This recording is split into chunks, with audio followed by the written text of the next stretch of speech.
بات اعادے یا یاد دہانی کے طور پہ عرض کر رہا ہوں کہ ہم سب جو یہ مذہبی خوانی کی کوششیں کر رہے ہیں، اس کے کم از کم دو بڑے مقاصد ہیں۔ وہ ایک مطلب ذہن میں تازہ کرنے مختصراً، تاکہ اس کتاب سے نسبت رکھنے والا صحیح ذریعہ مل جائے اور اس کتاب سے ہمارے وہ مفادات وابستہ ہو جائیں جو اس کتاب کے علاوہ شاید پورے نہ ہو سکتے ہیں۔ تو اس میں پہلا جو مقصد ہے ہمارا، وہ ہے اپنے ذوق میں بلندی پیدا کرنا۔ ذوق میں بلندی کا مطلب ہے کہ ہم اس قابل ہو جائیں کہ بڑے معانی اور بڑے مفاہیم ہمارے لیے بڑے احساسات اور جذبات بن جائیں۔ ذوق کہتے ہیں معنی کا محسوس ہو جانا۔ تو اس کے نتیجے میں جب احساسات میں رفت پیدا ہوتی ہے، احساسات میں گہرائی پیدا ہوتی ہے، تو اس کو کہتے ہیں کہ یہ آدمی صاحب ذوق ہے۔ ہم بہت پلین قسم کے کانسیپٹس اور بہت ری ایکشنری، یعنی کہ بہت ہی آبجیکٹیفائڈ قسم کے احساسات تک محدود ہو کے رہ گئے، جو ہماری ساری مشکلوں کی غالباً سب سے بڑی وجہ ہے۔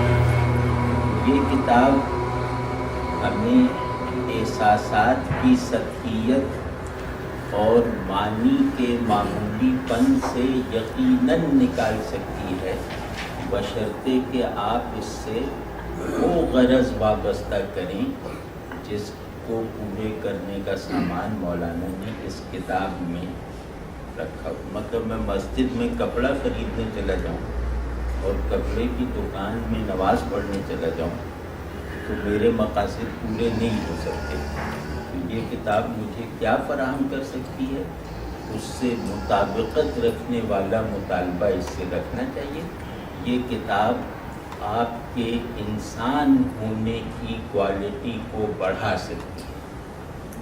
یہ کتاب آپ کے ذوق کو وہ بلندی دے سکتی ہے جہاں آپ کا ذہن بڑے معانی قبول کرنے یا جنریٹ کرنے کے قابل ہو جائے، اور وہ بڑے معانی آپ کے احساسات میں ڈھلنے کی صورت پیدا کریں۔ آپ سمجھ رہے ہیں کتنی بڑی بات ہے؟ تو دوسرا یہ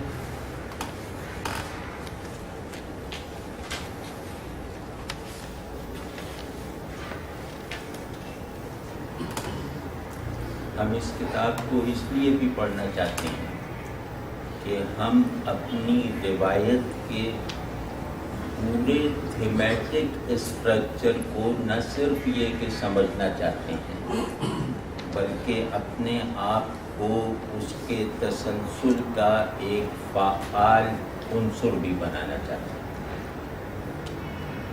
تو ہماری روایت کا تھیمیٹک اسٹرکچر جو تھا، روحانی تھا، اخلاقی تھا، عقلی تھا، عملی تھا، ذوقی تھا، وہ سب کا سب جن تھیمز پر فوکسڈ تھا، یہ کتاب اس کی ساری تفصیل آپ میں منتقل کر دے گی۔ آپ کو صرف بتائے گی نہیں، آپ میں منتقل کر دے گی۔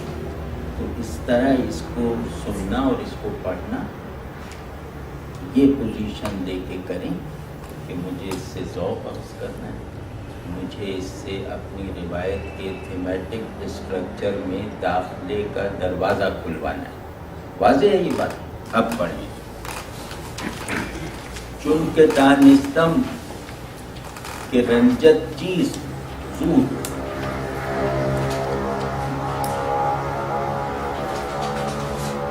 در علاجت سحر ہا خواہم نمود۔ وہ حکیم کہہ رہا ہے کنیز سے، بیمار کنیز سے، کہ چونکہ میں تیرے مرض کو اچھی طرح جان چکا ہوں، میں یہ معلوم کر چکا ہوں کہ تیرا روگ کیا ہے،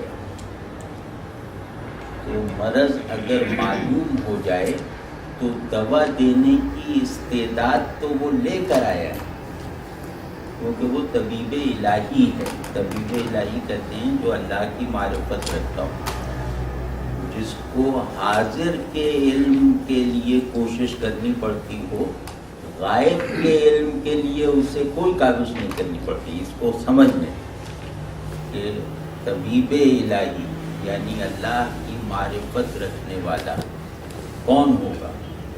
جس کو مرض کی تفصیل جاننے کی کوشش کرنی پڑے گی، علاج ڈھونڈنے اور دوا تلاش کرنے کی محنت نہیں کرنی پڑے گی۔ آپ سمجھ رہے ہیں نا؟ تو اس نے کہا کہ بس مجھے یہ معلوم کرنا تھا کہ تیرا مرض کیا ہے، کیونکہ تیرے مرض کی سطح پیدائش اتنی گھٹیا اور اتنی پروفین ہے نا کہ میری کانشسنس وہاں تک گرنا گوارا نہیں کر سکتی۔ تو آپ سمجھ رہے ہیں نا؟ مطلب مینڈکوں کے مسائل شیر نہیں سمجھ سکتے، کینچوؤں کی مشکلات عقاب نہیں جان سکتے، یہ اس طرح کا چیز۔ تو وہ کہہ رہے ہیں بس مرض تیرا مجھے معلوم کرنا تھا، وہ میں نے معلوم کر لیا، اب تو دیکھ لینا میری مسیحائی کا معجزہ۔ اب تو دیکھے گی کہ میں تیرے علاج میں کیسا جادو دکھاؤں گا۔ علاج میں جادو دکھانے کا کیا مطلب ہے؟ علاج میں جادو دکھانے کا مطلب ہے کہ میں تیرا علاج اسباب سے ماورا ہو کر دوں گا۔ جادو کہتے ہیں اس نتیجے کو، کسی نتیجے کو اسباب کے بغیر پیدا کر دکھانا۔ تو کہہ رہے ہیں کہ بس ٹھیک ہے، تیرا مرض سبب رکھتا ہے، میں جس علاج کا امین ہوں اس کے لیے اسباب کی ضرورت نہیں ہے۔ واضح ہے نا؟ تو شاد باشو اے منو فارغ کے من، آنکھنم باتو کے باراں با چمن۔ یہ تشبیہ کی انتہا ہے جو کہ بہرحال اس میں ہم الفاظ کو پہلے کھولتے ہیں کہ شاد باش کہ خوش رہے، ایمن باش بالکل بے خطر ہو کر رہے، بالکل احساس امان کے ساتھ رہے، بالکل مطمئن رہے، ایمن باش۔ اور فارغ باش ہر دکھ اور مصیبت کی پکڑ سے آزاد ہو کر رہے۔ تو سمجھ لے کہ اب کوئی مصیبت تجھے اپنی گرفت میں نہیں لے سکتی۔ فارغ کا اصل مطلب ہے آزاد، ٹھیک ہے؟ تو اب تجھے بشارت ہو کہ تجھے ناخوش ہونے کی ضرورت نہیں، تجھے خوف زدہ رہنے کی حاجت نہیں، تجھے غموں میں مبتلا رہنے کی کوئی احتیاج نہیں۔ میں تیرے لیے خوشی، امان اور آزادی لے کر آیا ہوں۔ اب آپ سمجھیں یہ کتنی بڑی تین اختیار کا ذکر کیا ہے، خوشی، اطمینان اور آزادی۔ خوشی روح کا منتہائے کیفیات ہے، اطمینان نفس کا حاصل ہے۔ نفس جس کیفیت پہ اپنی آئیڈیل تکمیل کو پہنچے گا اسے کہیں گے اطمینان، یعنی شانت ہو جانا، کسی چیز کو اپنے آپ سے جدا کرنے کی آرزو نہ ہونا، کسی چیز سے پیچھا چھڑانے کی فکر نہ ہونا، اور کسی چیز کو مزید حاصل کرنے کی طلب نہ ہونا، یہ اطمینان ہے۔ آپ واضح ہیں کہ میں جیسا ہوں بس میں پورا ہوں، نہ مجھے کوئی چیز لینی ہے نہ کوئی چیز اپنے اندر سے اٹھا کے پھینکنی ہے، ٹھیک ہے جی؟ تو اطمینان نفس کا منتہا ہے، اور فارغ ہونا بندگی کا منتہا ہے جو روح اور نفس میں بٹی ہوئی۔ بندگی کا منتہا کیا ہے؟ آزادی. نفس کا منتہا کیا ہے؟ اطمینان. روح کا منتہا کیا ہے؟ خوشی، سرشاری. آپ سمجھ رہے ہیں؟ نہیں اگر نہ سمجھ رہا ہوں تو بتائیں. اگر کسی نے کہا میں سمجھ رہا ہوں میں اس سے پوچھوں گا کہ کیا سمجھے. تو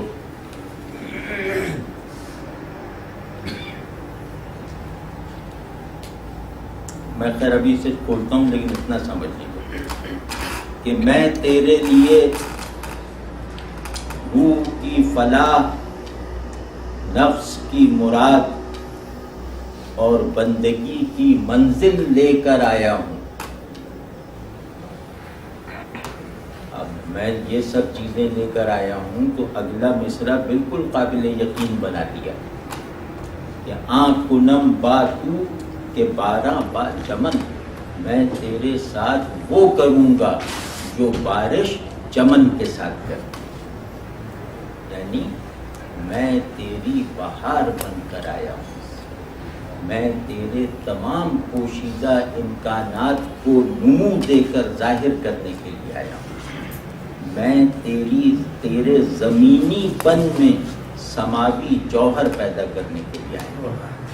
میں تیری پستی کو اٹھان دینے آیا ہوں. کہتے چلے جائیے جتنی بھی تشبیہ. آپ سمجھیں کہ 12 کیا فیکٹر ہے؟ 12 وہ چیز ہے جس پر چمن ہونا موقوف اور منحصر ہو. اگر 12 یعنی بارش کی کمک ہٹ جائے تو چمن کا چمن ہونا جو ہے وہ خطرے میں پڑ جائے گا. چمن کا چمن ہونا ممکن نہیں رہے گا. تو میں تجھے اب 12 با چمن کا آخری مطلب کیا ہوا کہ میں تجھے موجود کرنے آیا ہوں. تو ابھی تک موجود ہی نہیں تھی. سمجھ گیا یار؟ بس بھائی مطلب کچھ پرلطف تو ہے یہ کہ میں تجھے موجود کرنے آیا ہوں. یہ جملہ پرلطف ہے. تو میں تیرے معنی کو تیری صورت پر غلبہ دینے کے لیے آیا. چمن کے معنی چٹیل زمین نہیں ہے. چمن کے معنی اس کے بطن میں چھپے ہوئے وہ بیج ہیں جو 12 کی مدد سے ابھر کے وہ کیا نام ہے 12 کی مدد سے نمو پاتے ہیں انسان. ٹھیک ہے. تو میں تیرے حقائق اور معانی کو تیری صورت پر غالب کرنے آیا. یہ آخری بشارتیں ہو سکتی ہیں کوئی جو ہم سے کہے کہ ہم تمہاری حقیقت کو تمہاری صورت پہ غالب کرنے آئے، بلکہ ہم تمہیں موجود کرنے آئے ہیں. تم مرے ہوئے ہو، تم معدوم ہو. اور آپ سوچ 12 با چمن، یہ بارش اس چمن سے کہہ رہی ہے کہ جو چمن مرجھا چکا ہے، بنجر ہو چکا ہے، اس کو جب بارش کہہ رہی ہو کہ میں تجھے سرسبز کرنے آئی ہوں تو اس جملے کا مطلب ہوگا کہ میں تجھے موجود کرنے آئی ہوں. تو اس حال میں موجود ہی نہیں ہے. تو اس حال میں چمن ہے ہی نہیں. واضح؟ تو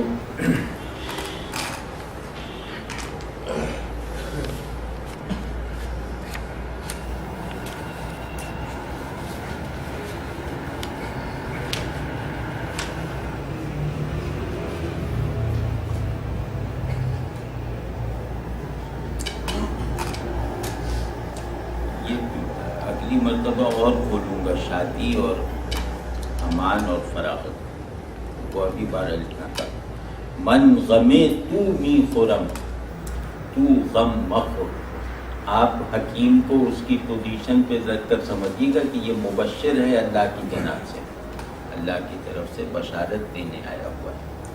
تو یہ گویا کائنات میں سب سے اونچے مرتبے پر کھڑا ہو کر یہ کلام کر رہا ہے کہ من غمے تو می خرم تو غم مخور.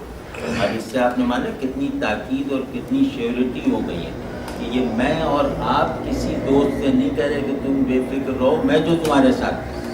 تو ہمارے اس فکرے کا حاصل تسکین نہیں ہوگا، کیونکہ ہماری قوت عمل اور ہمارے اختیار کا اس مریض کو پتہ ہے جس کی ہم بیماری اسی ان لفظوں سے کرتے ہیں۔ مطلب کوئی آدمی مجھ سے کہتے تم پرواہ نہ کرو، تم کل ٹھیک ہو جاؤ گے، تو یہ فقرہ میرے لیے اس کی محبت کا تو اظہار ہوگا، میں اس فقرے کو کسی ضمانت کے طور پہ تھوڑی لوں گا۔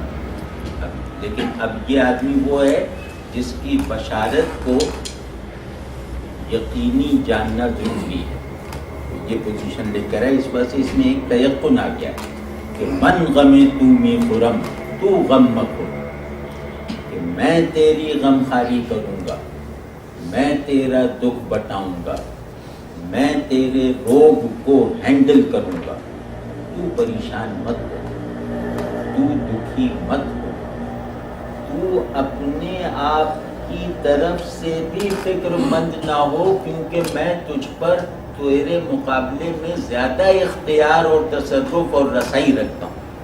اللہ اکبر، یہ آپ دیکھ رہے ہیں کہ اس کو کہہ رہے ہیں کہ تو اپنے اوپر وہ قدرت نہیں رکھتی جو میں تجھ پہ رکھتا ہوں، تو جانتی ہے، بس تو فکر نہ کر، میں اس کو ٹھیک کر دوں گا، کیونکہ ٹھیک ہونے کے لیے، دکھ سے نجات پانے کے لیے اپنے اوپر جس قدرت کی ضرورت ہوتی ہے وہ قدرت تجھے میسر نہیں ہے، میں اس قدرت کو لے کر آیا ہوں اور تو نے دیکھ لیا، اب آگے کے لیے بھی غم نہ کر۔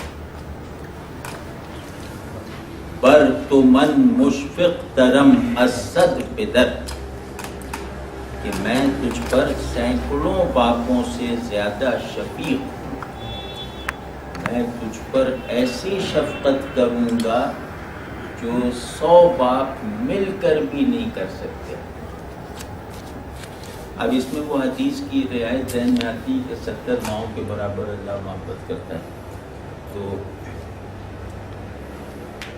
مطلب وہ بس ایک ریفرنس کے طور پہ ذہن میں رہے تاکہ اس طبیب کی الہیت اسٹیبلش ہو جائے، اللہ کی طرف سے ہونا ذرا ذہن میں رہے، احساس میں رہے، بس تو فکر ہی نہ کر۔ اب اولاد ایک باپ کی بشارت اور ضمانت پر اعتبار کر لیتی ہے، تو فکر ہی نہ کر، میں 100 باپوں سے بھی بڑھ کر، ٹھیک ہے۔ اور پدر کا لفظ لائیں، پدر کو اعتماد حاصل ہوتا ہے اولاد کا، کیونکہ پدر قوت اور اختیار کا سمبل ہوتا ہے اولاد کے لیے۔ یہ بشارت ماں دیتی تو اولاد کہتی کہ یہ اور مجھے مروا دے گی، یعنی ماں اگر کہے کہ کل تم ٹھیک ہو جاؤ گے تو بیمار بچہ بالکل مایوس ہو جائے گا، اور باپ اگر کہے کہ کل تم ٹھیک ہو جاؤ گے تو بیمار بچہ امید باندھے گا۔ آپ سمجھیں، مطلب ان دونوں سمبلز میں فرق ہے، تو مطلب جو اعتماد پیدا کرنے کا جو معروف سمبل ہے، اس سمبل میں اس سمبل کو ملٹیپلائی کر کے اپنی طرف منسوخ کر دیا۔ ہاں نو ہاں ان راز را با کس مگو، گرچہ شاہ از تو کند بس جستجو۔ ہاں نو ہاں، خبردار خبردار خبردار، اس کی خلاف ورزی نہ ہو۔ ہاں نو ہاں تنبیہ کا کلمہ ہے، کسی کو وارن کرنا ہو کہ اگر اس کی خلاف ورزی کی تو نقصان ہو جائے گا، تو یہ ہاں نو ہاں جو کہہ رہا ہے وہ اتنے بڑے اختیار والا ہے کہ اس کی اس تنبیہ میں ایک گونج اور تحکم زیادہ ہو گیا، اس وجہ سے اس کو ہاں نو ہاں کہا ہے، ورنہ کلمہ تنبیہ ہاں ہے، انہوں نے اس کو ڈبل کر دیا اس مرتبے کی مناسبت سے کہ خبردار خبردار، یہ راز کسی سے نہ کہنا، جو راز میں تمہیں بتا رہا ہوں یہ راز کسی سے نہ کہنا، گرچہ شاہ از تو کند بس جستجو، چاہے بادشاہ تجھ سے کتنی ہی لمبی تفتیش کیوں نہ کرے، تو اس کے کسی سوال کے جواب میں، اس کی کسی پوچھ گچھ کے جواب میں میرا دیا ہوا راز افشا نہ کرنا، خبردار۔ تا توانی پیش کس مکشائے راز، تا توانی حتی المقلوب، جتنا تیرے بس میں ہو کسی کے آگے اپنا راز مت کھولنا، جس حد تک ممکن ہو کوشش کرنا کہ تمہارا راز کسی پر نہ کھلے۔ برکسے ان در مکن زنہار باز۔ ہم پروگرام کے مطابق حکایت کو ذرا تیزی سے پڑھ رہے ہیں، اس وجہ سے میں بہت تفصیل میں نہیں جا رہا۔ تو راز نہ کھولنا اپنا کسی پر، اور کسی پہ بھی اس دروازے کو نہ کھولنا، یعنی راز جس دروازے کے پیچھے ہے اس دروازے کو کسی پر نہ کھولنا۔ اب اس میں سے ایک رعایت نکلتی ہے، وہ میں ابھی عرض کرتا ہوں۔ اتنا تو آپ سمجھیں نا کہ راز ایک چھپا ہوا امر ہے جو ایک مقفل، گویا مقفل دروازے کے پیچھے پوشیدہ ہے۔ تو یہ کہہ رہے ہیں کہ یہ اس راز کا دروازہ جو ہے نا وہ کسی پر نہ کھولنا، کسی کو اس دروازے کی کنجی نہ دینا۔ اب اس میں ایک رعایت ہے، اور وہ رعایت بصراحت ہے۔ رعایت دو طرح کی ہوتی ہے نا، ایک بالکنایہ ہوتی ہے جو اشاروں سے سمجھ میں آتی ہے، اور ایک بصراحت ہوتی ہے جو واضح ہوتی ہے اس روایت میں جس روایت میں ایسے مضامین اور الفاظ بیان کیے جاتے ہیں۔ تو ہماری روایت کی روشنی میں یہ جو ہے کنایہ بصراحت ہے، واضح ہے نا۔ اگر اس روایت کا شعور نہ ہو تو یہ کنایہ اول تو بنے گا نہیں، اور بنے گا بھی تو کنایہ بعید ہوگا۔ تو ہماری روایت میں دیکھیے کیسا خوبصورت کہا ہے، اور اگلے شعر میں اس کی طرف ایک دم شفٹ کر دیں گے کہ راز دل میں ہوتا ہے، دل میں، دل کی دولت ہے نا راز۔ دل کا ایک دروازہ ہوتا ہے جو راز کی حفاظت کے لیے بنا ہے، واضح۔ اس دروازے کو جس پر بھی کھولنا چاہے ہو، اس شخص کو، اس ہستی کو پہلے سے موجود راز کے مقابلے میں زیادہ قیمتی ہونا چاہیے۔ آپ سمجھنا؟ اب یہ کہہ رہے ہیں کہ ایک اشارہ یہ دے رہے ہیں کہ اے بے وقوف کنیز، تو نے فلاں آدمی کے لیے اپنے دل کا دروازہ کھول کے اس حشر کو پہنچنا قبول کر لیا۔ خبردار، اس دل کے دروازے کو اسی پہ کھولنا جو اس راز الوہیت سے بھی زیادہ محترم ہو، یعنی خود اللہ۔ دل کے دروازے کو اللہ کے سوا کسی پہ نہ کھولنا، ٹھیک ہے؟ تو چن کے اسرارت نہا در دل شود، ان مرادت سود تر حاصل شود۔ کہ جب تیرا راز تیرے دل میں چھپا ہوگا، جب راز تیرا تیرے دل میں مخفی رہے گا تو تو اپنی مراد کو جلدی پہنچ جائے گا۔ راز اصل میں ایک تمنا ہوتی ہے۔ راز کا مطلب کیا؟ عشق۔ عشق کا مطلب کیا؟ تمنا۔ یہاں راز عشق کو کہا جا رہا ہے، ٹھیک ہے جی۔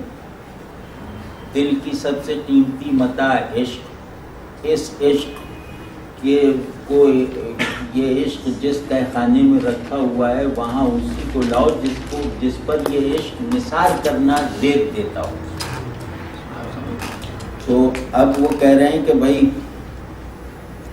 تو جو تمنائے حقیقی ہے، اگر اس کی تکمیل کا سامان مخلوق میں نہ ڈھونڈا جائے تو اس تمنا کے پورا ہونے کا چانس یقینی ہو جاتا ہے۔ یعنی عشق کو خدا کا عشق بناؤ، مخلوق پر ظاہر نہ ہونے دو، مخلوق کو اس میں داخل نہ ہونے دو، اور جیسے ہی تم اس میں کامیابی حاصل کرو گے مطلوب گویا تمہیں حاصل ہے۔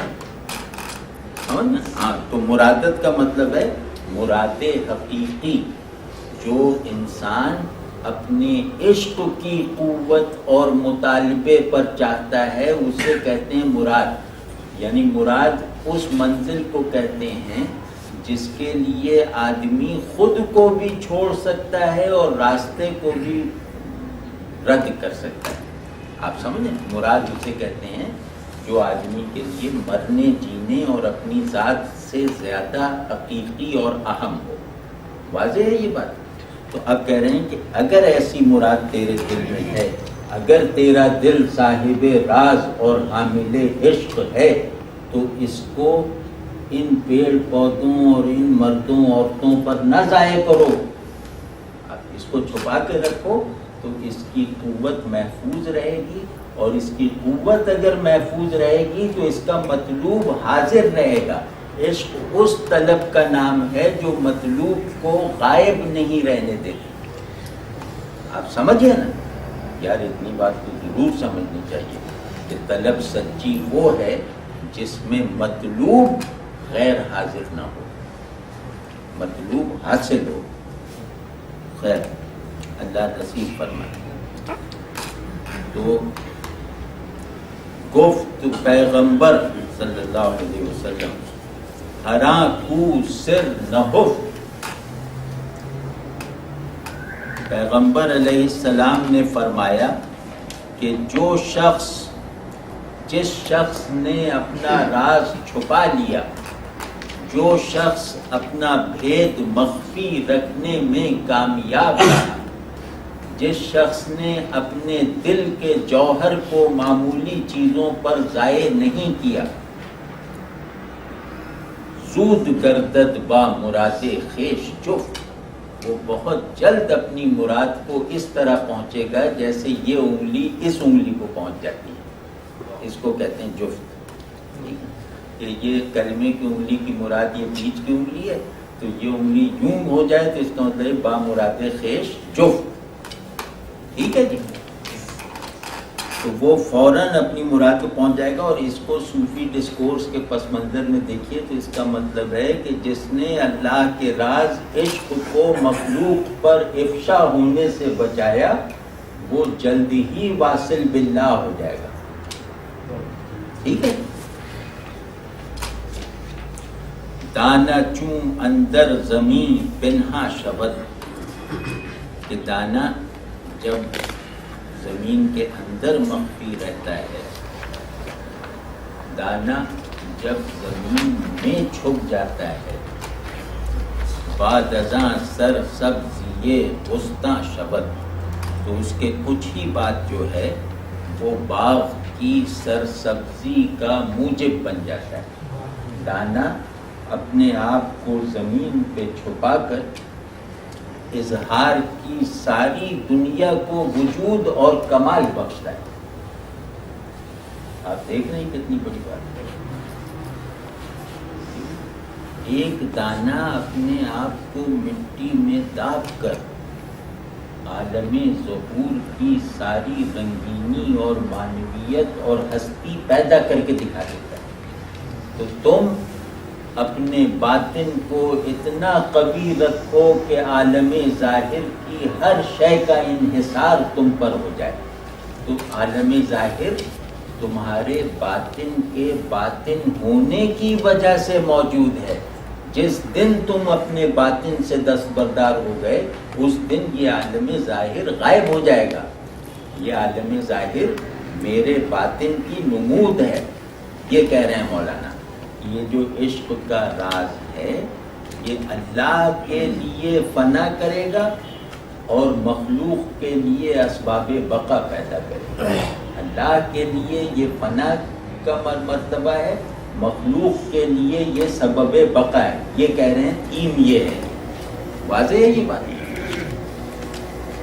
اب آپ ذرا غور کرتے ہیں قدرت کلام کو کہ بالکل ان واقعات کا ذکر کر رہے ہیں جو ہم سب کے مشاہدے، تجربے اور علم میں، ان واقعات کے انہی مفاہیم کو چھیڑ رہے ہیں جن مفاہیم کو ہم سب جانتے ہیں، اور ان انتہائی مانوس اور معروف سچویشن سے جو معنی برآمد کر رہے ہیں وہ ہم مر جائیں تو نہیں جان سکتے.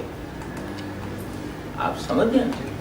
یعنی کہ ان چیزوں کی ہم نے ان سمبلز کی ایسی ناقدری کر رکھی ہے کہ ان کی صورتیں اور ان صورتوں سے لپٹے ہوئے ذروں جیسے مفاہیم تو ہمیں ازبر ہیں، لیکن یہ پورا نظام جس حقیقت کو انڈیکیٹ کر رہا ہے اس انڈیکیشن سے ہم نے اپنے آپ کو منقطع کر رکھا ہے۔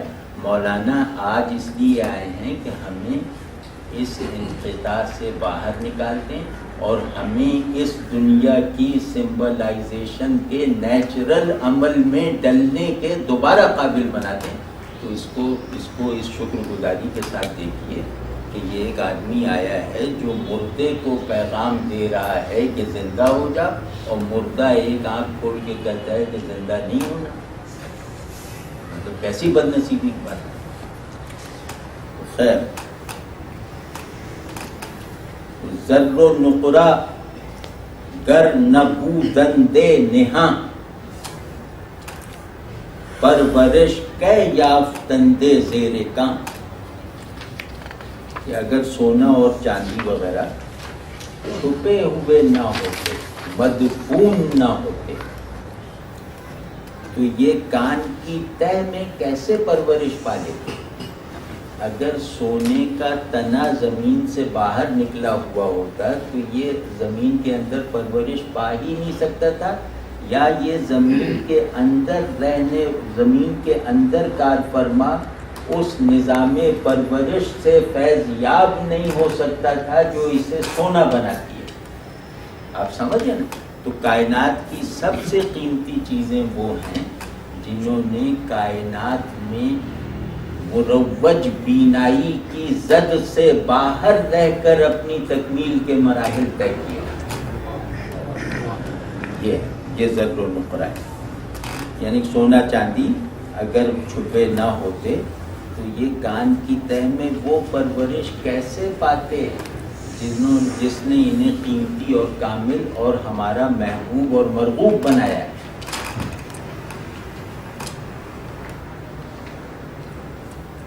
اب میں آپ کو ایک اصول اس میں عرض کرتا ہوں تاکہ آپ کو پتہ چلے کہ سمبل میں لٹرل سمپلسٹی کس میننگ گرینجر کو کنٹین کر سکتی ہے۔ ایک بڑا سمبلائزر یا بڑا سمبولسٹ ایک معمولی برتن میں کس طرح تمام دریاؤں کو کھپا سکتا ہے۔ یہ ابھی دیکھیں، سمبل کہتے ہی کہ مٹی کے پیالے میں سارے سمندروں کو سمو دینا، بڑا سمبولسٹ وہ ہوتا ہے، ٹھیک ہے؟ یعنی سمبل بطور لفظ بطور آبجیکٹ کے عام ہوتا ہے، سب کے تجربے میں ہوتا ہے، لیکن ایک سمبلائزر اس کو آ کے ایسے معنی سے بھر دیتا ہے جس کا اس لفظ کا تجربہ رکھنے والے کسی شخص کو کبھی کوئی وہم بھی نہیں ہوا ہوتا، ٹھیک ہے نا؟ تو وہ خیر ہو۔ اب یہ کہہ کیا رہے ہیں؟ ایک نقطۂ نظر ہے جو مولانا کے زمانے میں بہت معروف اور مروج تھا کہ ہر شخص، یہ ذرا جیسے ایک ایکڈیمک بات ہے، ہر بندہ اللہ کے ایک خاص اسم سے تربیت پاتا ہے۔ اللہ کا ایک خاص اسم ہے جو ہر بندے کا مربی ہے، اور اس اسم کی تاثیر تربیت سے اس بندے کی روحانی اور وجودی کنڈیشننگ ہوتی ہے۔ واضح؟ یہ عام ہے، مطلب یہ عام تھا تصوف میں۔ ان اسماء کی دو کیٹیگریز ہیں، ایک وہ جو اسماء ظاہر ہیں، دوسرے وہ جو اسماء باطن ہیں۔ وہ کہہ رہے ہیں کہ صحت وجود اسماء ظاہر کی تربیت سے میسر آ جاتی ہے، کمال وجود اسی کو میسر آتا ہے جو اسماء باطن کے زیر تربیت رہا ہو۔ واضح ہے نا؟ یہ معنی کہاں سے اٹھ کے کہاں پہنچتے ہیں۔ پرورش کئی یافتندے زیر کام، کہ اگر یہ جو دنیا کے سب سے بڑے روحانیت رکھنے والے لوگ ہیں، یہ اتنی بڑی روحانیت تک کیسے پہنچ سکتے تھے اگر یہ اسمائے باطن کی تربیت اور دامان فیض میں نہ رہتے؟